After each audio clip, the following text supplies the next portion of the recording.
इसी साल हुए यूपी के विधानसभा चुनाव से ठीक पहले भाजपा से बगावत कर समाजवादी पार्टी में शामिल हुए पूर्व मंत्री स्वामी प्रसाद मौर्य लगातार हाशिए पर हैं। समाजवादी पार्टी से महज विधान परिषद सदस्य बनने के अलावा न तो पार्टी में उनकी कोई पूंछ है और न ही उन्हें पार्टी के किसी कार्यक्रम में कोई तरहीज दी जा रही है।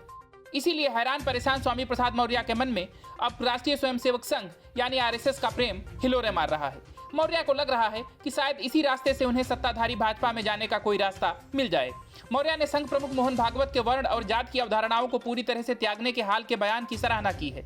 गौरतलब है कि मोहन भागवत ने नागपुर में एक पुस्तक के विमोचन कार्यक्रम में कहा था कि वर्ण और जात जैसी अवधारणाओं को पूरी तरह से त्याग दिया जाना चाहिए, क्योंकि अब इनकी कोई प्रासंगिकता नहीं है। संघ प्रमुख ने यह भी कहा था कि अपने पूर्वजों द्वारा की गई गलतियों को स्वीकार करने और उनके लिए माफी मांगने में कोई संकोच नहीं करना चाहिए। उनके इस बयान का स्वामी प्रसाद मौर्य सहित राष्ट्रवादी कांग्रेस पार्टी शरद पवार ने भी स्वागत किया था। वहीं मोहन भागवत ने साथ ही कहा था कि दलितों से सिर्फ माफी मांगने से काम नहीं चलेगा, उनके प्रति व्यवहार में ही अंतर दिखना चाहिए।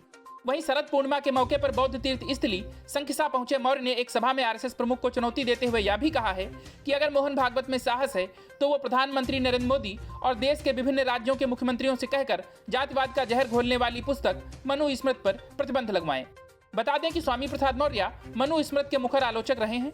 हालांकि मनुस्मृति ही वो किताब है जिसमें सबसे पहले महिलाओं के अधिकारों के बारे में बात की गई थी।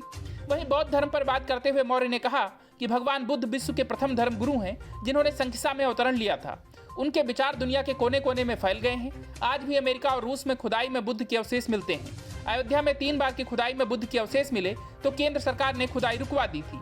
कभी बहुजन समाज पार्टी के भी वरिष्ठ नेता रहे मौर्य ने बौद्ध धर्म की व्यापकता की चर्चा करते हुए कहा कि दुनिया के 50 देशों में बौद्ध धर्म के अनुयायी हैं। बुद्ध का धर्म अजर अमर है, उनका ज्ञान जिंदा है। बुद्ध के कारवां में दिन ब दिन भीड़ बढ़ती जा रही है। अब किसी की हिम्मत नहीं कि वो बुद्ध के कारवां को रोक सके। Bureau report, news of India.